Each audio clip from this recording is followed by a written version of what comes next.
हाँ, तो देखिए आज हम त्रिभुज के बारे में आज बढ़िया टॉपिक लाए हैं।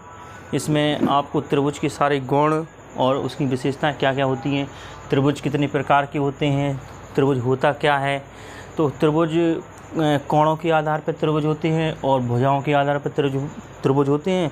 तो हम इनकी सभी की आपको डेफिनेशन लिखाएंगे कि कोणों के आधार पर त्रिभुज कितने प्रकार के होते हैं, उनकी क्या क्या गुण होते हैं, कितने प्रकार के होते हैं, भुजाओं के आधार पर भी बताएंगे। तो सबसे पहले हम त्रिभुज को जानेंगे होता क्या। 3 भुजाओं से बनी बंद आकृति को त्रिभुज कहते हैं। भाई उसमें 3 भुजा होंगी, अगर 2 भुजाएं होंगी तो 2 भुजाओं से क्या बनेगा, कोण बनता है। तो कोण तो एक अलग हो गया, लेकिन हम त्रिभुज की बात कर रहे हैं। तो ऐसी 3 भुजाओं से, भाई 3 भुजाओं से कोई सी भी आकृति बनती, ऐसी बन सकती, ये भी आपकी 3 भुजाओं से बनी है। लेकिन हम कैसी कर, बंद होनी चाहिए, वो तीनों भुजाओं से कैसी होनी चाहिए, बंद होनी चाहिए। तो 3 भुजाओं से बनी बंद आकृति को हम त्रिभुज कहते हैं। तो ये हमारा एक त्रिभुज हो गया, ए हो गया। ऐसे ए बी सी, त्रिभुज को लिखते कैसे, त्रिभुज ए बी सी। ए लिखने का प्रकार है, इसको कैसे लिखेंगे, त्रिभुज पी क्यू आर लिखेंगे। इसको लिखेंगे त्रिभुज एक्स वाई जेड लिखेंगे। त्रिभुज की एक विशेषता और होती है, ध्यान रखना, ए के सामने वाला कोण, आप ए के सामने वाली भुजा आपकी ए कहलाएगी, बी के कोण के सामने वाली भुजा आपकी बी कहलाती है, और सी के सामने बनी भुजा आपकी सी कहलाती। स्मॉल ए स्मॉल बी स्मॉल सी लिख सकते हैं हम इसको, ठीक है। त्रिभुज की एक और क्वालिटी होती है कि त्रिभुज की कोई सी भी 2 भुजाओं का आप योग कर लो, इसको जोड़ लो। जैसे ये 5 मान लिया, ये हमने 3 मान लिया, ये 4 मान लिया। कभी भी त्रिभुज की 2 भुजाओं का योग हमेशा तीसरी भुजा से कैसा होना चाहिए, बड़ा। अगर 2 भुजाओं का योग तीसरी भुजा से बड़ा नहीं है तो वो हमारा त्रिभुज नहीं होगा। सपोज करो इसको दे दिया क्या, ये त्रिभुज की भुजाएं हैं, तो आप इसमें देखोगे 2 कोई सी भुजा जोड़ेंगे। जैसे हम 5 और 4 जोड़ते हैं, 5 प्लस के 4 जोड़ेंगे, कितना आएगा हमारा, 9 आएगा। तो तीसरी भुजा से क्या हो रहा, बड़ा हो रहा। हम 4 और 3 प्लस के 4 करेंगे, कितना हो रहा, 7, तो भी इससे बड़ा हो रहा। 5 और 3 को जोड़ लो, 3 प्लस के 5 हमने जोड़ा तो कितना आया, 8 आया, तो भी ये बड़ा है। तो हम कह सकते हैं त्रिभुज की भुजाएं हैं। अगर हम ऐसा लिख दें आपके मन से कि भाई ये भुजा ये हो गई, ये 7 हो गई, ये 3 हो गई, ये 2 हो गई, अब आप बताइए क्या ये त्रिभुज की भुजाएं हैं। तो हम इसमें सबसे पहले 2 भुजाओं का योग करेंगे और देखेंगे कि तीसरी भुजा से बड़ा है या नहीं। तो हम सबसे पहले इसको देखें, 3 और 2 को, इस भुजा को और इस भुजा को हमने जोड़ा तो 3 और 2 5 आ रहा। क्या ये तीसरी भुजा से बड़ा है? अगर ये तीसरी भुजा से बड़ा नहीं है तो ये त्रिभुज की भुजाएं नहीं है। तो कहीं भी दे देते हैं कि भाई साहब 2 3 5, क्या ये आपके त्रिभुज की भुजाएं हैं? तो देखो 3 और 2 हो सकती हैं, बराबर हैं तो हो सकती है, लेकिन आपकी छोटी नहीं होनी चाहिए। क्लियर है।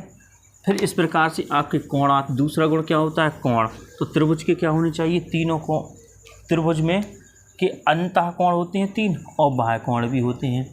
भाई एक कोण ये हो गया, एक कोण ये हो गया, हमने इसको x मान लिया, इसको y मान लिया, इसको z।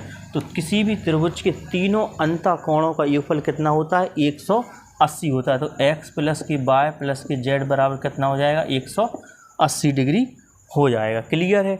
और त्रिभुज के बाह्य कोण होते हैं, तो बाह्य कोण इस प्रकार एक ही ओर बढ़ाएंगे, भुजाओं के बाह्य कोण होते हैं, इसी ओर बढ़ा रहे हैं, इसी ओर बढ़ा रहे हैं, और इसको भी हम इसी ओर बढ़ा देंगे। इस प्रकार से आपके ये 3 कोण बनेंगे बाह्य, तो उनका भी टोटल 180 होता है। हाँ, बाह्य कोण को होता किसी भी आकृति, आप त्रिभुज ले लो, चतुर्भुज ले लो, पंचभुज ले लो, षटभुज ले लो, कोई सी भी आकृति ले लो, उसके बाह्य कोणों का योगफल तो हमेशा 360 ही रहेगा।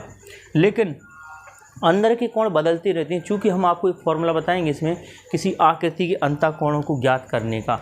त्रिभुज के अंतः तीनों कोणों का योगफल 180 होता है, चतुर्भुज के चारों कोणों का योगफल 360 होता है, पंचभुज के 5 कोणों का योगफल अंतः कोणों का 540 होता है। तो इस प्रकार क्या है, अंतः कोणों का योगफल बढ़ता चला जाता है, अंतः कोणों का योगफल बढ़ता चला जाता। तो हम आपको एक जब चतुर्भुज पढ़ाएंगे तो चतुर्भुज में हम आपको ये बताएंगे कि उसमें आपके ये बढ़ते क्यों हैं, 180 से 360, 360 से 540, षटभुज का 720 हो जाता है, क्यों हो जाता है, ये हम आपको बताएंगे। इसका एक फॉर्मूला होता है, ठीक है। अभी आप इतना ही देखें। अब हम आपको सबसे पहले पढ़ा रहे हैं त्रिभुजों की डेफिनेशन। तो हम सबसे पहले त्रिभुज की डेफिनेशन कौन सी बताएंगे, कोणों के आधार पर त्रिभुज। तो त्रिभुज लिखेंगे 2 प्रकार के होते, एक तो है कोणों के आधार पर त्रिभुज के प्रकार। दूसरा है आपका भुजाओं के आधार पर त्रिभुज के प्रकार। तो इसमें हम सबसे पहले पढ़ेंगे कोणों के आधार पर त्रिभुजों के प्रकार। तो हम हेडिंग डाल लेते हैं कोणों के आधार पर त्रिभुजों के प्रकार। चलिए देखिए, इसको हम देखते हैं। तो सबसे पहले हमने आपको कोणों के आधार पर त्रिभुजों के प्रकार कितने, 3 प्रकार के होते हैं। एक होता है न्यून कोण त्रिभुज, तो न्यून कोण त्रिभुज हो गया। दूसरा समकोण त्रिभुज, तीसरा अधिक कोण त्रिभुज। न्यून कोण त्रिभुज कैसा होता है, ऐसा त्रिभुज जिसमें तीनों कोण न्यून कोण हो। न्यून कोण का हमने पहले डेफिनेशन लगाई थी कोणों की। न्यून कोण क्या होता है, ऐसा कोण जिसका मान या माप 0 डिग्री से अधिक होना चाहिए और 90 डिग्री से कम होना चाहिए, ऐसे कोण हमारे न्यून कोण कहलाते हैं। तो आपका कहने का मतलब ये है कि 90 डिग्री से कम होना चाहिए तीनों कोणों का मान। तो देख लीजिए आप, 90 डिग्री से ये कम है तो ये कौन सा है, न्यून कोण त्रिभुज है। और हालांकि एक विशेषता और होनी चाहिए, आप कोण तो तीनों 90 डिग्री से कम होना चाहिए, लेकिन उन तीनों कोणों का योगफल भी कितना होना चाहिए, 180 होना चाहिए। क्योंकि न्यून कोण त्रिभुज ऐसा त्रिभुज जिसमें तीनों अंतःकोण अंता होना चाहिए। ऐसा नहीं बाहर के जोड़ रहे हैं, बाहर का नहीं जोड़ना, हमें कहाँ अंदर का जोड़ना है। तो ऐसा त्रिभुज जिसमें तीनों अंतःकोण 90 डिग्री से कम होने चाहिए। तो देख लो, इसमें तीनों अंदर कोण बने हैं, तीनों 90 से कम हैं, परंतु उन तीनों कोणों का योगफल 180 होना चाहिए। अब इनको टोटल करके देखते हैं, क्या इनका 180 है, तो 5 6 11 7 18 आपके हो गए हैं, तो ये आपका 180 हो गया है। इसको देख लो, 6 3 18 तीनों। हाँ, एक विशेषता और सुनो, अगर इसमें तीनों कोण बराबर आ गए हैं तो एक विशेषता और होती है कोणों की, क्या होती है, अगर किसी त्रिभुज में तीनों कोण बराबर हैं तो उस त्रिभुज की तीनों भुजाएं बराबर होती हैं। ये विशेषता है त्रिभुज की। एक और विशेषता क्या है, अगर किसी त्रिभुज में तीनों भुजाएं बराबर हैं, अगर सपोज करो कि एक हमको त्रिभुज दे दिया इस प्रकार से और कह दिया कि इसकी तीनों भुजाएं बराबर हैं, तो हम इसमें क्या सेंस लगाएं, आप एक तर्क लगा सकते हैं कि इसकी तीनों कोण हैं ना जो बराबर होंगे। कैसे होंगे, बराबर होंगे। एक विशेषता और है, अगर आपको पहले से किसी त्रिभुज की 2 भुजाएं बराबर दे दी, 2 भुजाएं बराबर दे दी, तो आप समझ जाएगी उसके 2 कोण भी बराबर। लेकिन वो 2 कोण बराबर कहाँ होंगे, उसी की सामने वाली जो भुजा बनेगी या उसके सामने वाले कोण बनेंगे वो बराबर होंगे। जैसे कहा जाए कि इस भुजा, ये भुजा बराबर है, ये भुजा, तो इसके सामने की ये कोण बन रहा है, इसके सामने का ये कोण बना, तो ये क्या होगी, एक दूसरे के बराबर हो जाएंगी। तो जब किसी त्रिभुज की तीनों भुजाएं अलग अलग होती हैं तो उसके तीनों कोण भी अलग अलग होते हैं। जैसे इसमें देख लीजिए, अब इसमें एक विशेषता और है कि ये 50 डिग्री का सबसे छोटा कोण है, इसमें सबसे बड़ा कोण है 70 डिग्री। तो आप 70 डिग्री का जो सबसे बड़ा कोण है, इसके सामने वाली भुजा होगी वो सबसे बड़ी होगी। फिर दूसरे नंबर की भुजा कौन सी होगी, जो दूसरे नंबर का जो कोण बनेगा उसके सामने वाली भुजा दूसरे नंबर होगी। सबसे छोटी भुजा कौन सी होगी, सबसे छोटे कोण के सामने बनने वाली भुजा सबसे छोटी होगी। अगर आपसे पूछ लिया जाए इसमें कि सबसे छोटी भुजा कौन सी होगी, तो आप कहोगे ये वाली सबसे छोटी है। इसमें सबसे बड़ी भुजा कौन सी होगी, तो 70 डिग्री के सामने वाली सबसे बड़ी भुजा होगी। क्लियर है।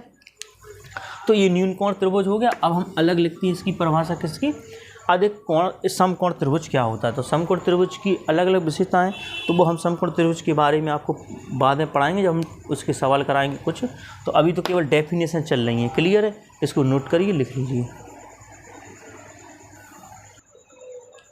हाँ, तो समकोण त्रिभुज क्या होता है। समकोण त्रिभुज देखिए, ऐसा त्रिभुज जिसमें एक अंतःकोण 90 डिग्री होना चाहिए।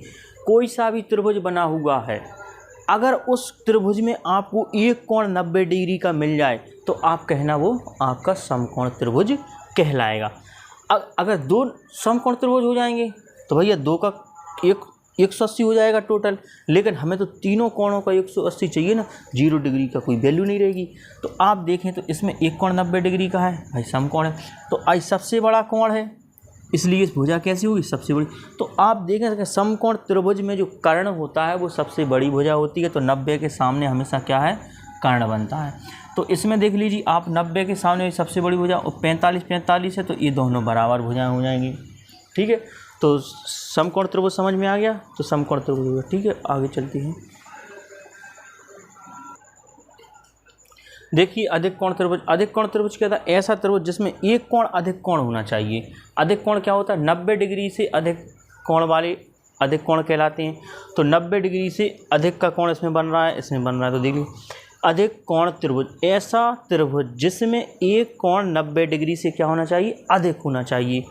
एक अधिक कोण होता है या फिर एक अधिक कोण होता है, परंतु दो न्यून कोण होते हैं।